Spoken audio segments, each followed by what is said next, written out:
Bienvenidos a esta exploración de un lado un poco peculiar de la historia. Las guerras más extrañas, a veces, bueno, francamente, absurdas. Sí, porque siempre pensamos en las grandes batallas, ¿no? Las estrategias, los héroes. Exacto. Pero hoy vamos a hablar de conflictos que empezaron por cosas, bueno, inimaginables.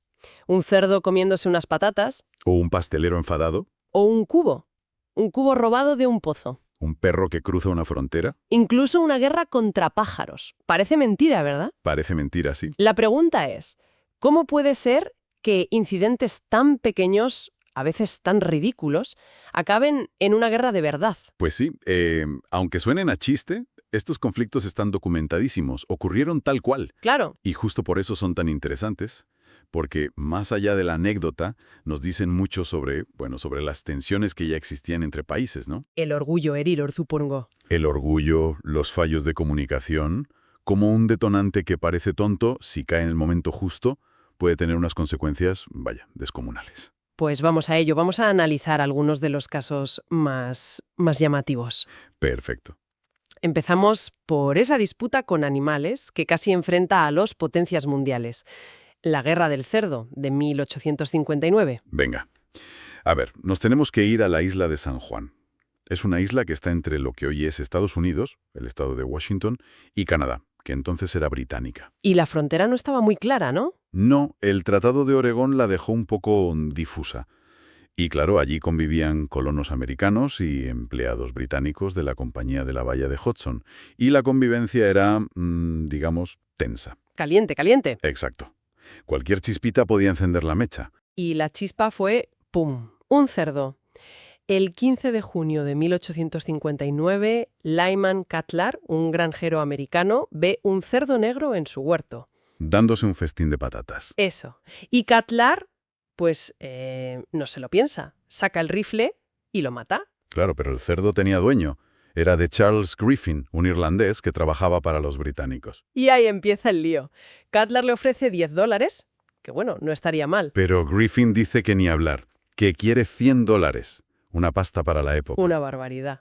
Y como Cutler se niega, los británicos amenazan con arrestarle. Entonces Cutler pide ayuda al ejército de Estados Unidos. Y un general americano, William Harney, que tenía fama de impulsivo, manda para allá 66 soldados. Madre mía. ¿Y los británicos? Pues responden, mandan 3 buques de guerra, luego más tropas. Al final había 5 buques británicos y casi 2.000 hombres. ¿Y los americanos? También refuerzan. Acaban con casi 500 soldados y 14 cañones. O sea, 2 potencias mundiales apuntándose en una isla pequeña. Por un cerdo. En teoría, por un cerdo. La situación era súper tensa. Pero lo más curioso es que no pasó nada, ¿no? No hubo ni un disparo. Nada. Al contrario, los soldados, como tenían mucho tiempo libre y estaban allí frente a frente, pues empezaron a confraternizar. ¿Cómo? Pues sí, se iban de juerga juntos, compartían bebida, organizaban competiciones deportivas. Vamos, que aquello parecía más una fiesta que el preludio de una guerra. Qué surrealista. Totalmente. Cuando las noticias de este despliegue llegaron a Washington y a Londres, saltaron las alarmas, claro. Normal. Enviaron a un general americano más sensato, Winfield Scott, para calmar los ánimos, y se negoció una solución temporal, una ocupación militar conjunta de la isla. Conjunta. Sí, los 2 ejércitos allí, pero sin conflicto. Y eso duró 12 años. 12 años. Hasta que en 1872 se pidió un arbitraje internacional. Y curiosamente, el árbitro fue el Kaiser Guillermo I de Alemania. El Kaiser, vaya. Sí, y decidió que la isla era para Estados Unidos. ¿Y el balance final de la guerra fue? 0 muertos humanos. ¿Y el cerdo? Ah, bueno, una baja porcina. El cerdo sí murió. Un ejemplo perfecto de cómo la diplomacia, aunque llegue tarde, puede evitar un desastre por un motivo ridículo. Pero claro, no siempre funciona así. No, por desgracia no. A veces la tensión es demasiado alta y cualquier cosa prende. Saltamos a 1925, frontera entre Grecia y Bulgaria. Uf, esa zona y esa época, complicadas. Muy complicadas. Venían de las guerras balcánicas, la Primera Guerra Mundial, la relación entre Grecia y Bulgaria era malísima, y la frontera, cerca de Petrich, estaba fatalmente vigilada, con incidentes continuos. Y otra vez, un animal. Un perro esta vez. Un perro. En octubre de 1925, un soldado griego está de guardia y ve que su perro se le escapa y cruza la línea hacia Bulgaria. Y el soldado, lógicamente, corre detrás para cogerlo. Claro, pero los guardias búlgaros, que estarían nerviosísimos por la tensión que había, ven correr al soldado hacia ellos y, bueno, interpretan que es un ataque o algo así. No me digas. Le disparan y lo matan. Madre mía. ¿Por ir a buscar a su perro? Por eso, la reacción de Grecia fue inmediata y furiosa.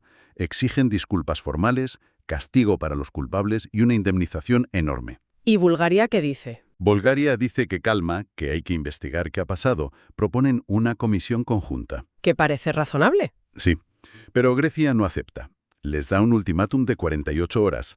Como Bulgaria no cede a todas las exigencias, el 22 de octubre, el ejército griego invade territorio búlgaro. Una invasión. Empezó la Guerra del Perro Extraviado. Tal cual.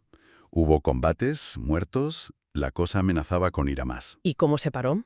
Por suerte, Bulgaria acudió rápido a la Sociedad de Naciones, que era la precursora de la ONU. Ah, bien. Y la Sociedad de Naciones intervino bastante rápido. Ordenó un alto el fuego inmediato y, tras investigar, condenó a Grecia como país agresor. Vaya. Sí, les obligaron a retirarse y a pagar una indemnización a Bulgaria. Aquí sí hubo víctimas entonces. Sí, aquí sí. Unas 50 personas murieron, sobre todo civiles búlgaros que quedaron atrapados en los combates. ¿Y el perro? ¿Se supo algo del perro? Pues no. El destino del perro es uno de los misterios de esta absurda guerra. Es una historia trágica, la verdad. Demuestra lo peligroso que es un incidente tonto en una frontera caliente si falla la comunicación. Exacto. Y si hablamos de animales y guerras, bueno, la guerra del Emú de 1932 en Australia es insuperable en cuanto a lo extraño. Esa es buenísima. Hay que contarla. Australia Occidental en plena Gran Depresión. Sí, los granjeros lo estaban pasando fatal. Muchos eran veteranos de la Primera Guerra Mundial a los que les habían dado tierras.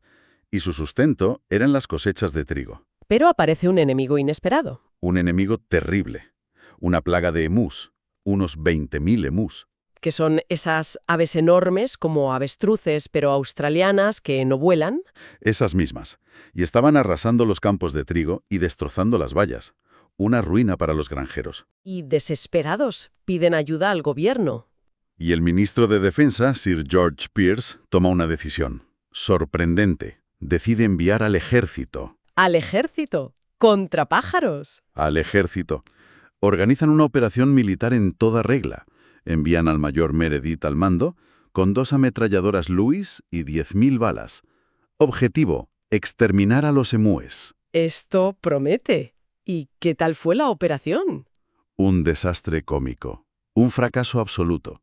Los emúes resultaron ser unos adversarios formidables. ¿En serio? Rapidísimos, muy esquivos, y según dijo el propio mayor Meredith, usaban tácticas de guerrilla. Los emúes. Sí, se dispersaban en grupos pequeños en cuanto les disparaban, corrían en zigzag.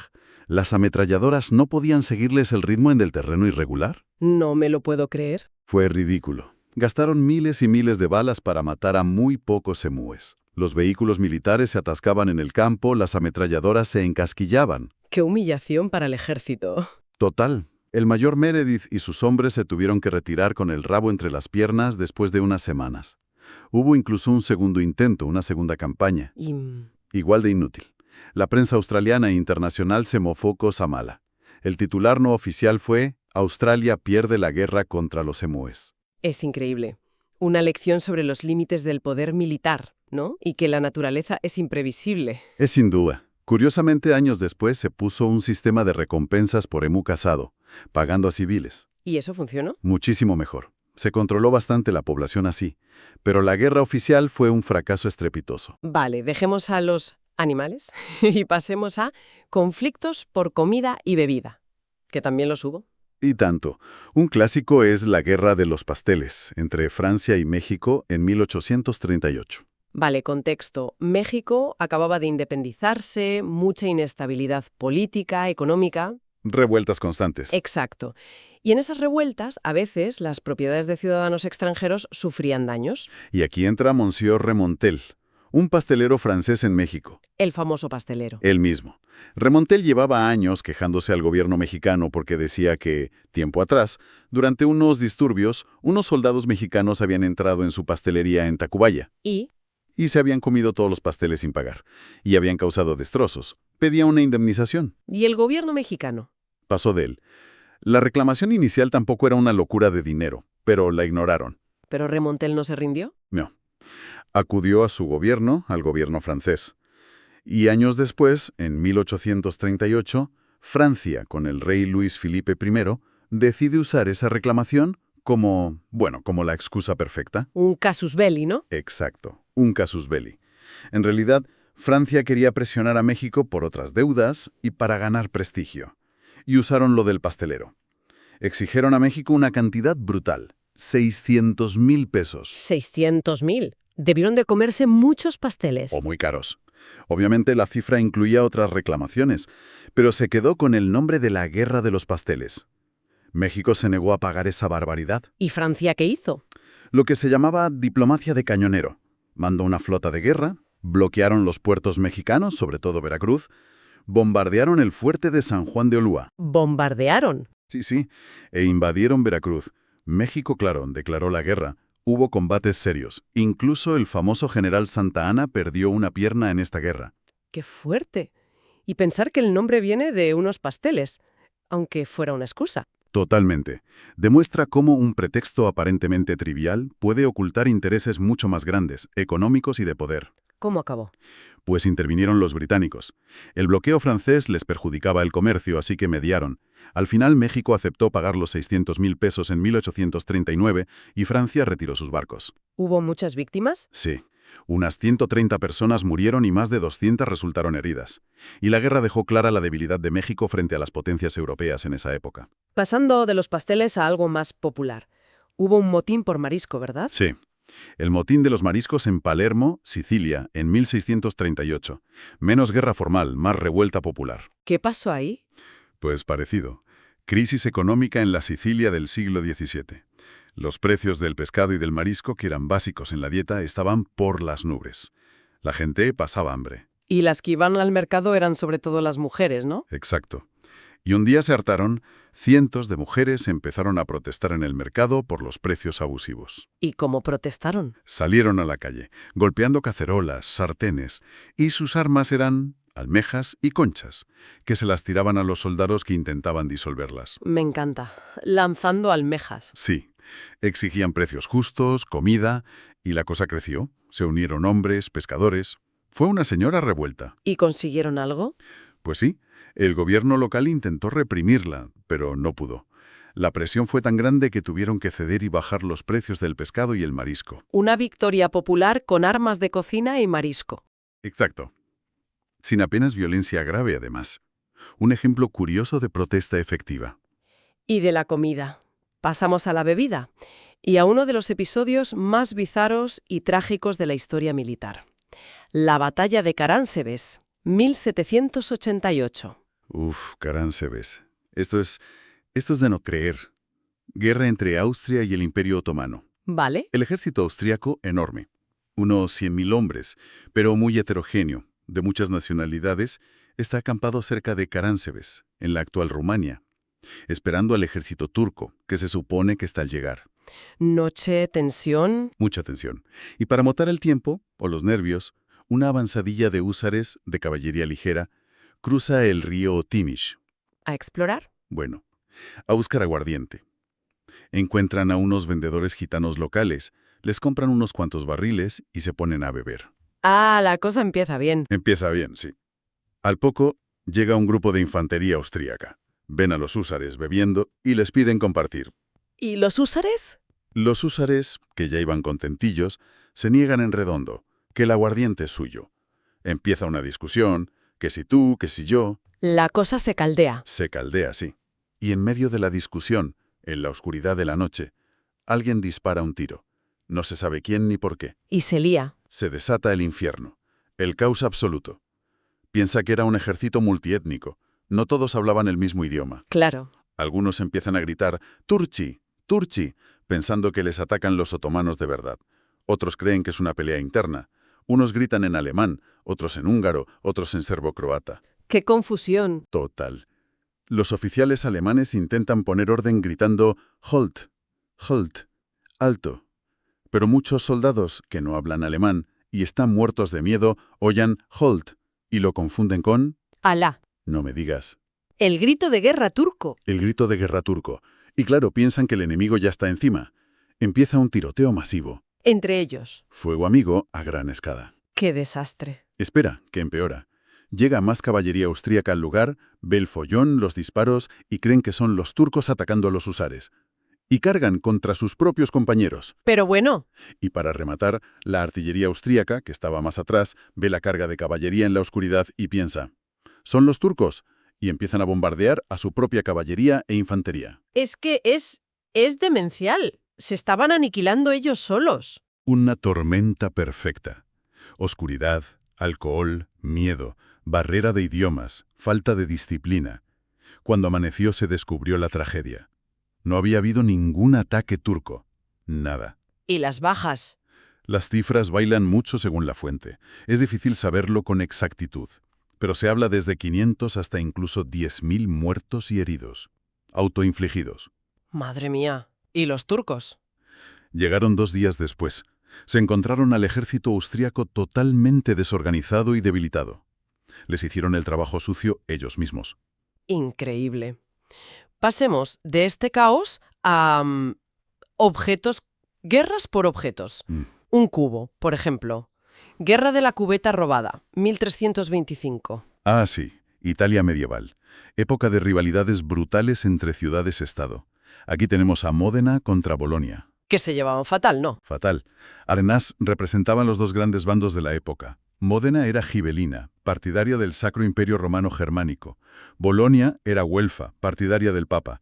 O sea que había una base política y territorial muy fuerte para el conflicto. Vale, la tensión ya estaba ahí. ¿Y el cubo? Pues en ese ambiente, unos soldados de Módena, en plan gamberrada o provocación, se cuelan de noche en Bolonia y roban un cubo. Un cubo de madera de roble de un pozo público. Un cubo de un pozo. Sí, como trofeo, como burla. Para Bolonia, aquello fue la humillación definitiva. Me imagino. Exigieron que les devolvieran el cubo inmediatamente. Módena dijo que ni hablar. Y Bolonia, herida en su orgullo, le declaró la guerra a Módena. ¿Por el cubo? Bueno, el cubo fue el detonante simbólico. La guerra se libró en la batalla de Zapolino. Bolonia tenía un ejército mucho más grande, 30.000 infantes, 2.000 caballeros. ¿Y Módena? Módena muchos menos, 5.000 infantes, 2.000 caballeros. Pero ¿Hecho en Módena? ganó Módena, a pesar de ser muchos menos. Murieron unas 2.000 personas en total en la batalla. 2000 muertos por un cubo. Bueno, por el orgullo asociado al cubo. Exacto. El cubo fue el catalizador. Y Módena, por supuesto, se quedó con el cubo. De hecho, hoy en día se exhibe una réplica en una torre de Módena como recuerdo de aquella victoria. ¡Qué historia! Y de un objeto cotidiano como un cubo a uno sagrado, el banquillo dorado de los Ashanti. Guerra de 1900. Sí, esto es un ejemplo tremendo de choque cultural y falta de respeto colonial. Finales del siglo XIX, los británicos expandiéndose por África Occidental. Y se topan con el reino Ashanti, en la actual Ghana. Un reino poderoso con una cultura muy rica y su símbolo más sagrado, el corazón de su nación, era el Sikadua Kofi, el banquillo dorado. Que no era un trono normal y corriente. El espíritu de toda la nación Ashanti. No era un objeto para sentarse, era algo sagrado, intocable. Representaba su unidad, su historia, su poder. Vale, importantísimo para ellos. ¿Y qué pasó? Pues que los británicos, tras varias guerras, ya habían impuesto cierto control.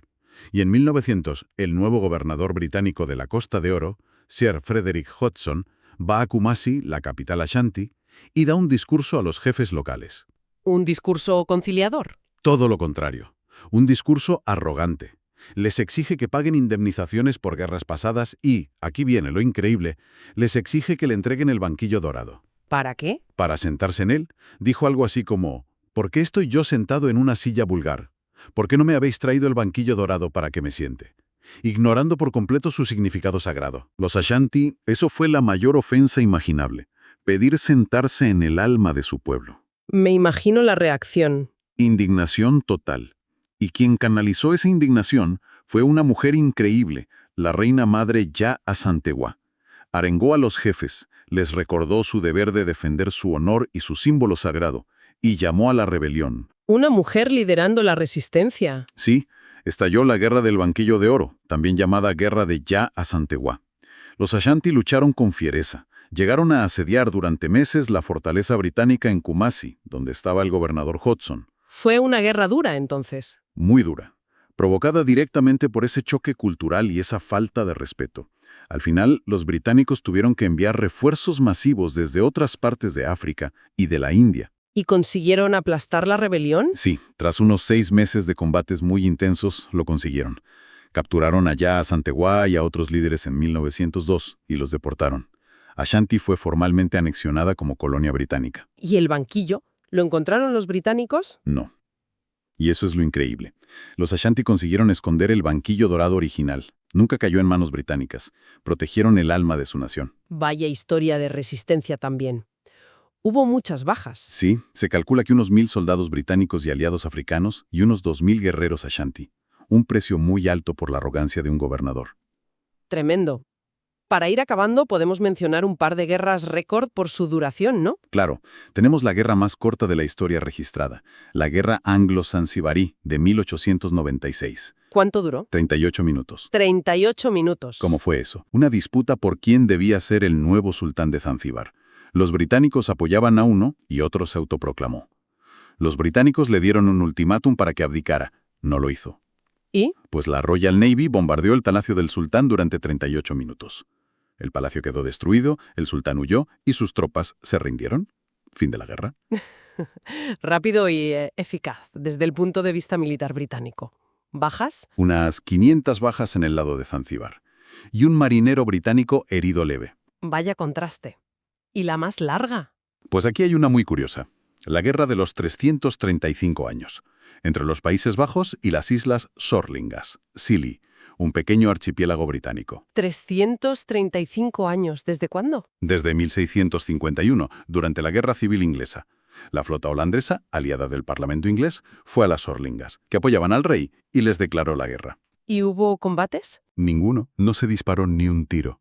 La situación cambió, la Guerra Civil Inglesa acabó, y todo el mundo se olvidó de que esa declaración de guerra existía. Se olvidaron. Se olvidaron por completo, durante 3 siglos y pico, hasta que en 1985 o 1986 un historiador local de las Sorlingas, investigando, descubrió el documento y se dio cuenta de que, técnicamente, seguían en guerra con los Países Bajos. No puede ser. Sí. Así que contactó con la embajada holandesa en Londres, se verificó, y en 1986 se firmó formalmente un tratado de paz, poniendo fin a la guerra más larga y, sin duda, la menos sangrienta de la historia. 0 bajas en 335 años. Es genial. Y ya que estamos con simbolismos, lo de Roma y Cartago.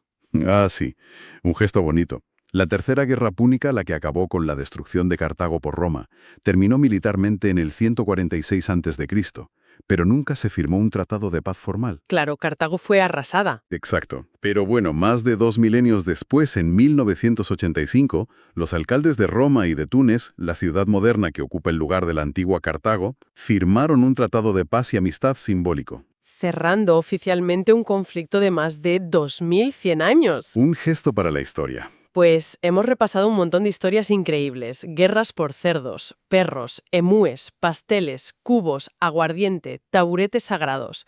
La realidad supera la ficción, ¿no? Totalmente. Es que a veces lees estas cosas y piensas, esto no puede ser verdad, pero lo es. Es fascinante ver cómo algo tan absurdo a veces puede llevar a consecuencias tan graves. Aunque también da un poco de miedo pensar en ello, ¿no? Ahí está el punto importante, yo creo.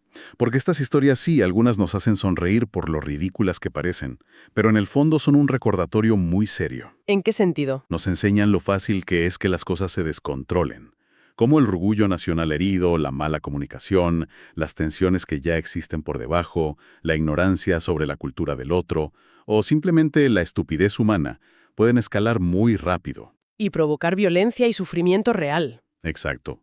No son solo anécdotas graciosas, son lecciones sobre la fragilidad de la paz y lo rápido que puede romperse por motivos aparentemente pequeños. Mm, Nos dan otra forma de ver la complejidad de los conflictos y nos recuerdan lo importante que es la diplomacia, la comunicación, intentar entender al otro. La empatía, el respeto, para evitar que esas pequeñas chispas se conviertan en incendios forestales. Y quizás, para dejar pensando a quien nos escucha, Sí, una reflexión final podría ser: si vemos lo fácil que fue que un malentendido, un símbolo malinterpretado o un incidente menor escalaran en estos casos históricos, ¿qué pequeños detonantes vemos hoy en día en las relaciones internacionales?